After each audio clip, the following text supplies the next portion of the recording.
ഏത് തെറ്റ് ചെയ്യാൻ പോയാലും പാതിരാ സമയത്ത് ഞാൻ മദ്യപിച്ചാൽ എന്റെ ഭാര്യ അറിയില്ല, എന്റെ മക്കൾ അറിയില്ല, നാട്ടുകാരും അറിയില്ല, എന്നാലും എന്റെ റബ്ബറിയാതിരിക്കില്ലല്ലോ.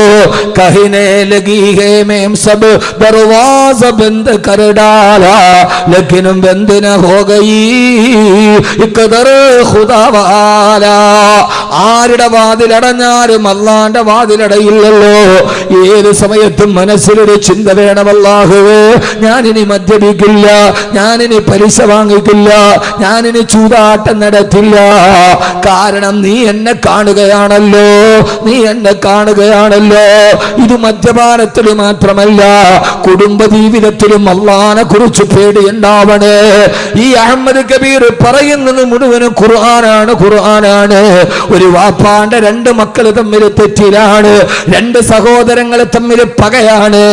ആ സമയത്ത് ജേഷ്ഠനായ കാബീല് അനിയനായ നിരപരാധിയായ അനുജനോട് കൊല്ലാൻ വരുന്ന സമയത്ത് അനുജൻ ഹാബീല് പറഞ്ഞ ഒരു മറുപടിയുണ്ട്. കാബീല് അനുജനോട് അസൂയ മൂത്തിട്ട് ഒട്ടകത്തിന്റെ തോളല് കൊണ്ട് തലയിലടിച്ച് കൊല്ലാൻ വരുമ്പോ, തന്റെ പ്രിയപ്പെട്ട ജേഷ്ഠൻ തന്നെ കൊല്ലാൻ വരുമ്പോ അനിയനായ ഹാബീല് പറയുന്നൊരു മറുപടി ഖുർആൻ പറയുന്നുണ്ട് സൂറത്തുൽ മാഇദ. ലഇൻ ബസത്ത ഇലയ്യ യദക ലിതഖ്തുലനി മാ അന ബിബാസുത്തിൻ യദിയ ഇലൈക ലിയഖ്തുലക ഇന്നി അഖാഫുല്ലാഹ റബ്ബൽ ആലമീൻ. തന്റെ ജേഷ്ഠൻ തന്നെ കൊല്ലാൻ ഒട്ടകത്തിന്റെ തോളല് കൊണ്ട് അടിക്കാൻ വരുമ്പോ, പ്രിയപ്പെട്ട ജേഷ്ഠാ, നിങ്ങൾ എന്നെ കൊല്ലാമെന്നാലും നിങ്ങളോട് ഞാൻ തിരിച്ചൊന്നും പറയില്ല.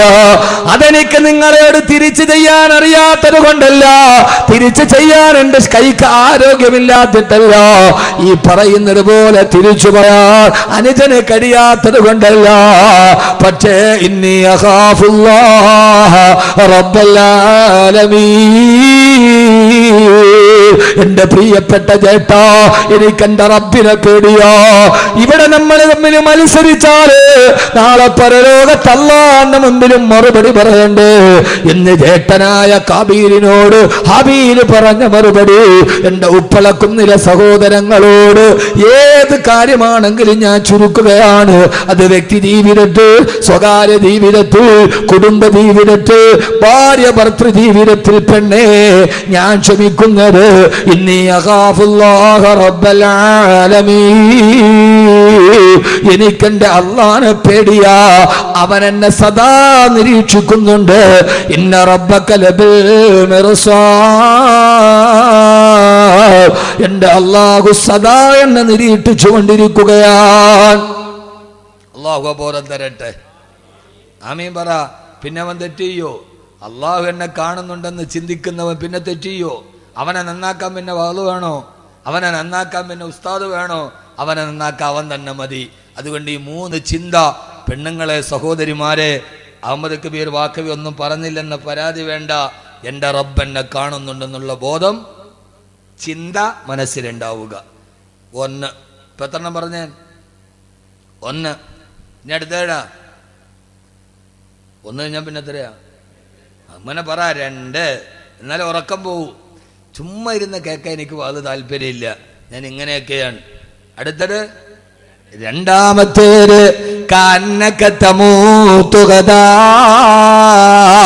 അടുത്ത സമയം ഞാൻ മരിക്കുമെന്ന് ചിന്തിക്കുക. പിന്നെ വേറെന്താ വേണ്ടത്? അഹമ്മദ് കബീർ പോവുകയാണ് സലാം പറഞ്ഞ്. എൻ്റെയും നിങ്ങളുടെയും ചിന്ത, പറഞ്ഞവൻ്റെയും കേട്ടവൻ്റെയും ചിന്ത, അടുത്ത നിമിഷം ഞാൻ മരിക്കും. ഇതെൻ്റെ അവസാനത്തെ ഇശാ നിസ്കാരമാണ്. നാളത്തെ ഇശായ്ക്ക് ഞാൻ ഉണ്ടാവില്ല. അന്നത്തെ ഇശായ്ക്ക് എന്ത് തക്കവയായിരിക്കും? പടച്ചോനെ, ഇതെൻ്റെ അവസാനത്തെ സുബഹിയാണ്. ഞാൻ അടുത്ത സുബഹിക്ക് ഞാൻ ഉണ്ടാവില്ല. ആ സുബഹി എത്ര മനസാന്നിധ്യത്തോടെ നമ്മൾ നിർവഹിക്കും? അള്ളാഹു തൗഫീക്ക് നൽകട്ടെ. ആമീൻ പറ. ഞാൻ അതിനെക്കുറിച്ച് ഇന്നലെ സിറാജുദ്ദീൻ ഖാസിമി മരണമൊക്കെ പറഞ്ഞില്ലേ? ഇല്ലേ? പറഞ്ഞില്ലേ? അപ്പൊ പിന്നെ ഇനി ഞാൻ പറയണ്ടല്ല? ഞാൻ പറയണോ? വേണ്ട. വേണ്ടല്ലോ? വേണോ? ചുമ്മാ വേണ്ടെന്ന് പറ. പിന്നെ വേണോന്ന് പറഞ്ഞാൽ അങ്ങനെ ഒരു കണ്ണിച്ചോരയില്ലല്ലോ. എന്താ അബ്ദുൽ ഖാർ ഇങ്ങനെ ഇവര്? എൻ്റെ പഴയകാല സുഹൃത്താ, കണ്ടിട്ട് ഒത്തിരി ആളെ ഇപ്പോഴാണ് കാണും. ഇപ്പോൾ കണ്ടപ്പോൾ ക്യാമറ. മാഷാ അല്ലാഹു ബറക്കത്ത് ചെയ്യട്ടെ. അള്ളാഹു പ്രയാസങ്ങളൊക്കെ മാറ്റിത്തരട്ടെ. ഭാര്യ മക്കൾക്കൊക്കെ സുഖം തന്നെ. ഈ പണ്ടൊക്കെ സമയം ഉണ്ടായിരുന്നു, ഇപ്പോൾ സമയമില്ലാത്തതുകൊണ്ട് ആരും അങ്ങനെ കാണാൻ പറ്റില്ല. അപ്പോൾ അവർ പറയും ഇയാളൊക്കെ വലിയ ആളായി പോയെന്ന്. അങ്ങനെയല്ല, മനസ്സിലുണ്ട്. ഇപ്പം 3-4 വർഷമായി കണ്ടിട്ടല്ലേ, ഇപ്പോൾ കണ്ടോ, എൻ്റെ മനസ്സിൽ പേരോർമ്മയുണ്ടല്ലോ. അതാണ്. അള്ളാഹു സ്വീകരിക്കട്ടെ. അതുകൊണ്ട് മരണത്തെക്കുറിച്ച് ഇന്നലെ നന്നായിട്ട് കേട്ടു. ഞാൻ 2 വരി കവിത പാടിത്തരാം. 2 വരി കവിത, ഒരറബി കവിയുടെ 2 വരി കവിത. അത് മാത്രം മതി, വേറൊന്നും വേണ്ട, വേറെ കവിതയൊന്നുമല്ല. അറബി കവി വാഴ്ത്തപ്പെടട്ടെ. അദ്ദേഹത്തിന്റെ 2 വരി കവിത. ആ കവിത മതി മരണത്തെ കുറിച്ച് ജീവിതത്തിൽ ചിന്ത വരാൻ. ഹലക്കൽ മുദാവി വൽ മുദാവാ വല്ലദി ജലബദ്ദവാബാഹു വൽ മുസ്തരി. അറബി കവി പാടിത്തരികയാണ്. ഹലക്കൽ മുദാവി വൽ മുദാവാ വല്ലദി ജലബദ്ദവാബാഹു വൽ മുസ്തരി. ഹലക്കൽ മുദാവി, ചികിത്സിച്ച ഡോക്ടറും മരിച്ചു. വൽ മുദാവാ, ചികിത്സിക്കപ്പെട്ട രോഗിയും മരിച്ചു. അല്ലദീ ജലബദ്ദവാ, ഇവർക്കും മരുന്ന് കൊണ്ടുവന്ന മെഡിക്കൽ റെപ്പ് മരിച്ചുപോയി. വബാഹു, ഈ മരുന്ന് വാങ്ങാൻ വന്ന കൂട്ടിരിപ്പുകാരനും, വബാഹു, ഇതിനെ വിൽക്കാൻ വിട്ട ഫാർമസിക്കാരനും മരിച്ചില്ലയോ? വൽ മുസ്തരി, അത് വാങ്ങിക്കാൻ വന്ന കൂട്ടിരിപ്പുകാരനും മരിച്ചില്ലയോ? ഇനി ആരാണ് മരിക്കാനുള്ളത്? ചികിത്സിച്ച ഡോക്ടർ മരിച്ചു, രോഗിയും മരിച്ചു. ഈ ഡോക്ടർക്ക് മരുന്ന് കൊണ്ടുവന്ന മെഡിക്കൽ റെപ്പും മരിച്ചു. വബാഹു, ഈ മരുന്ന് വിട്ട മെഡിക്കൽ സ്റ്റോറുകാരനും മരിച്ചു. വൽ മുസ്തരി, വാങ്ങിക്കാമെന്ന കൂട്ടിരിപ്പുകാരനും മരിച്ചു. മരുന്ന് കൊണ്ടൊരാള് മരണത്തിൽ നിന്ന് രക്ഷപ്പെടുമായിരുന്നെങ്കിൽ രക്ഷപ്പെടേണ്ടത് ഫാർമസിക്കാരനല്ലേ? അവന്റെ അലമാറിയിലിരിക്കാത്ത ഏതു മരുന്നാണുള്ളത്? എന്നിട്ടും മെഡിക്കൽ സ്റ്റോർ മുതലാളി മരിച്ചു പോയില്ലേ? പിന്നെങ്ങനെയാണ് സഹോദരങ്ങളെ മരണത്തിൽ നിന്നൊരാള് രക്ഷപ്പെട്ടു പോവുക? അറബി കവിയുടെ ഈ വാക്ക് വാഴ്ത്തപ്പെടട്ടെ. ഹലക്കൽ മുദാവി വൽ മുദാവാ വല്ലദീ ജലബദ്ദവാബാഹു വൽ മുസ്തരി. ഈ മരണത്തെ കുറിച്ച് ഓർമ്മിക്കുക. അല്ലാഹു തൗഫീഖ് നൽകി അനുഗ്രഹിക്കുമാറാകട്ടെ. ഏത് സമയത്തും മരണത്തെ ഓർമ്മിക്കുക. നമ്മുടെ വീട്ടിൽ മാറ്റമുണ്ടാകാൻ ഒരു ചെറിയ കാര്യം നിങ്ങൾക്ക് ഞാൻ പറഞ്ഞു തരാം. വീട്ടിലെ ഭർത്താവ് നന്നാവും, ഭാര്യ നന്നാവും, വീട്ടിലെ പെൺമക്കൾ നല്ലവരാകും, അവര് നിന്നെ ഹറാമ് ചെയ്യില്ല. ഒരു ചെറിയ കാര്യം നിങ്ങൾ ചെയ്താൽ മതി, നിങ്ങളുടെ വീട്ടിൽ അനിവാര്യമായ മാറ്റമുണ്ടാവും. ആ ഒരു ചെറിയ കാര്യം ഈ വിനീതം പറഞ്ഞു തരാം. ഇൻഷാ അല്ലാഹ് നിങ്ങൾ ചെയ്യുമല്ലോ, ചെയ്യില്ലേ? ഉറക്കെ ഇൻഷാ അല്ലാഹ് പറ. നിങ്ങൾ എന്തിട്ട് മനുഷ്യന്മാരാകുള്ളൂ? നിങ്ങൾ ഉറക്കെ പറ. നിങ്ങൾ പൈസ തരണ്ട, 1 ലക്ഷം നിങ്ങൾ തരണ്ട. ഏറെ വന്നാൽ ഒരു 250 രൂപ മുടക്കിയാൽ മതി. എത്ര വകൽ പറഞ്ഞാൽ നന്നാവാത്തവര് നന്നാവും. അതിനെന്ത് ചെയ്യണമെന്നറിയോ? വൈകുന്നേരം ഇശാ നമസ്കാരം കഴിഞ്ഞ് വീട്ടിൽ പോകുമ്പോ എല്ലാവരും ഒരുമിച്ചിരുന്ന് ഭക്ഷണം കഴിച്ചു. ആ ഭക്ഷണമൊക്കെ കഴിച്ചിട്ട് കയ്യും കഴുകിയിട്ട് ഓരോരുത്തർ അവരവരുടെ കിടക്കറയിലേക്ക് പോകാൻ പോകുന്നതിന് മുമ്പ് വീടിന്റെ മേശയ്ക്ക് ചുറ്റും എല്ലാവരും ഒരുമിച്ചിരിക്കണം. എന്നിട്ട് മകളോട് പറയണം, പൊന്നുമോളെ ഒരു പാട്ടുപാട്, പൊന്നുമോളെ ഒരു പാട്ടുപാട്. മോളെ കൊണ്ടൊരു പാട്ട് പാടിപ്പിച്ചാൽ മതി, നന്നാവും. അല്ലെ മോനോട് പറയണം, മോനെ ഒരു പാട്ടുപാട്, ആ നാട് മുഴുവൻ നന്നാവും, വീട് മുഴുവൻ നന്നാവും. നിങ്ങൾ എന്നെ അന്തം വിട്ട് നോക്കണല്ലോ മനുഷ്യന്മാരെ. പാട്ടുപാടി നന്നാക്കാനാ അറിഞ്ഞൂടെ പാട്ട്?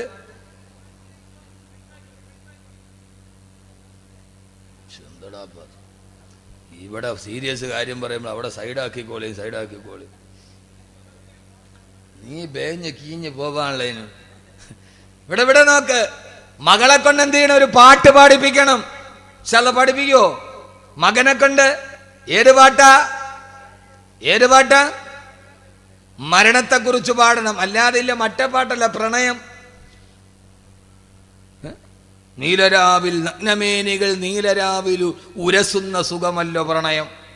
അതല്ല പ്രണയം എന്ന് പറഞ്ഞാൽ എന്താ? എനിക്ക് പറയാൻ ഉത്തരവുണ്ട്, പക്ഷെ പറയാൻ ഈ സ്ഥലം ശരിയാവല്ലാത്തതുകൊണ്ട് ഞാൻ പറയാതിരിക്കുകയാണ്. നമ്മുടെ മാപ്പിളപ്പാട്ട് വലിയ മുബാറക്കായിട്ട് ബിസ്മി പറഞ്ഞ് ഒതുവെടുത്തിട്ട് നമ്മളിട്ട് കേൾക്കണ മാപ്പിളപ്പാട്ടേരാ. നീലരാവിൽ നഗ്നമേനികൾ ഉരസുന്ന സുഖമല്ല പ്രണയം എന്നാരടാ മോനെ പറഞ്ഞത്? പരിപൂർണ നഗ്നമായ രണ്ട് ശരീരം തമ്മിൽ ഉരസുമ്പോൾ ഉണ്ടാകുന്ന വികാരമാണ് പ്രണയമെന്നാണ്. ഏത്? എനിക്കിപ്പോൾ എഴുതിയവൻ കേസ് കൊടുത്താലും ഡയറക്ടേഴ്സ് എനിക്കത് പുല്ലാണ്. അങ്ങനെയല്ലേ പാട്ട്? അങ്ങനെയല്ലേ? ഓ കഷ്ടം. മുത്തക്കീങ്ങളൊന്നും അറിഞ്ഞൂടാ അവർക്ക്. നിങ്ങൾ ഇരിക്കണ ഇരിപ്പ് കണ്ട ഇവർക്ക് ഇതൊന്നും അറിഞ്ഞൂടാ. മുത്തക്കീങ്ങൾ ഖുർആൻ മാത്രമേ അറിയാവൂ. മാപ്പിളപ്പാട്ടാണ്. മാപ്പിളപ്പാട്ട്. നഗ്നമേനികൾ നീലരാവിൽ ഉരസുന്ന സുഖമല്ല പ്രണയം എന്ന് പുതിയ കവി. എന്നാ പഴയ കവി എങ്ങനെയാണ്? കാമുകി ചോദിക്കാൻ രമണം പോലും പറഞ്ഞിട്ടില്ല. അങ്ങനെ രമണം പോലും, ചങ്ങമ്പുഴയുടെ രമണം പോലും പ്രണയത്തെ നിരാകരിക്കുകയാണ് ചെയ്തത്. കാനനച്ചോലയിൽ ആടുമേക്കാൻ ഞാനും വരട്ടെയോ നിന്റെ കൂടെ. ആരും കാണാത്ത കാനനച്ചോലയിൽ ചെറുപ്പക്കാരാ നിന്റെ കൂടെ ആടുമേക്കാൻ ഞാൻ വരട്ടെ എന്ന് ചോദിച്ചപ്പോ ചങ്ങമ്പുഴയുടെ രമണം മറുപടി പറഞ്ഞ എന്താ? പാടില്ല പാടില്ല, നമ്മൾ താനെ മറന്നൊന്നും ചെയ്തുകൂടാ. പഴയകാലത്തെ സിനിമാ പാട്ടിൽ പോലും നിങ്ങൾ എന്നെ ഓർക്കണ്ട, ബാക്കവി ഇപ്പൊ സിനിമാ പാട്ട് പറയണമെന്ന്. എൻ്റെ വായനയുടെ ലോകം വിശാലമാണ്. വിമർശനങ്ങൾ എനിക്ക് പേടിയേയില്ല. പഴയകാലത്തെ സിനിമാ പാട്ടിൽ പോലും പ്രണയത്തെ നിരാകരിച്ചിട്ടുണ്ട്. പുതിയ കാലത്ത് മാപ്പിളപ്പാട്ടിൽ പ്രണയം ലൈംഗികതയായി. ഇതാണ് നമ്മുടെ മക്കൾ കേൾക്കുന്നത്. ഇപ്പൊ മനസ്സിലായ? നമ്മളൊരു കാര്യത്തെക്കുറിച്ച് മനസ്സിലാക്കി പഠിക്കണ്ടേ? പഴയകാലത്തെ സിനിമാ പാട്ടിൽ പോലും പ്രണയം ഇല്ല. നമ്മുടെ പുതിയ മാപ്പിളപ്പാട്ട് നമ്മുടെ മക്കളെ കേൾപ്പിച്ചത് ലൈംഗികതയാണ്, പച്ച വ്യഭിചാരം. ആ സമയത്ത് ഖുർആൻ നമ്മുടെ മക്കൾ കേട്ടിട്ടില്ല. ഉണ്ടോ? ഇല്ല. എന്നാൽ നിങ്ങൾ പാട്ട് പാടി പഠിപ്പിക്ക്. എല്ലാവരും ഉറങ്ങാൻ നേരത്ത് ഉറങ്ങുന്നതിന് മുമ്പ് വാപ്പയും ഉമ്മയും പെൺമക്കളും ആൺമക്കളും കൂടി ഇരുന്നിട്ട് പാട്ട് പാടാൻ പറയണം മോളോട്. ഏത് പാട്ടാ? തന്റെ കാവ്യ കൗമുദിയുടെ മലയാള അക്ഷരത്തിന്റെ സൗകുമാര്യത്തിന്റെ കാവ്യപണ്ഡിതങ്ങൾ കൊണ്ട് ലോകത്ത് ഖബറിനെ കുറിച്ച് പറഞ്ഞതെന്താ? മഹാനായ തഴവാ ഉസ്താദിന്റെ അൽ മവാഹിബുൽ ജലിയ 250 രൂപ വില വരുന്ന ആ ഗ്രന്ഥമൊന്ന് വാങ്ങിച്ചിട്ട് മോളോട് പറയണം, മോളെയുണ്ട് പാട്. ആ മോള് ഉറങ്ങുന്നതിന് മുമ്പ് പാടാൻ തുടങ്ങുകയാ. ഖബറെന്ന് കേട്ടാൽ തൽക്ഷണം ഞെട്ടേണ്ടതാ, കണ്ടാലുടനുവാ വിട്ടു നീ കരേണ്ടതാ.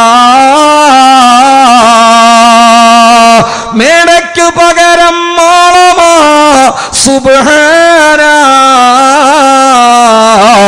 റബ്ബിയതിൽ കിടക്കേണ്ടതാ നസുമാന. ആ മോള് പാടുകയാണ്, ഉപ്പ ഉമ്മ സഹോദര കേൾക്കണേ, ഖബറെന്ന് പറയുന്നത് ഒരു ഭയങ്കര വീടാണ്. ആ ഖബറിലേക്ക് നമ്മളെ കൊണ്ടുപോയി വെച്ചാൽ മെത്തയ്ക്കു പകരം മണ്ണത് വിരിച്ചിട്ടതാ.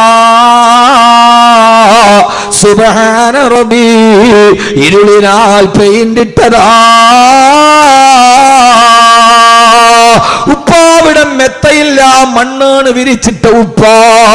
സിംഹാസനത്തിന് ചുറ്റി നിന്നവരല്ലേ, പിടിമണ്ണ് വാരിയെറിഞ്ഞതത്ഭുതമല്ലേ.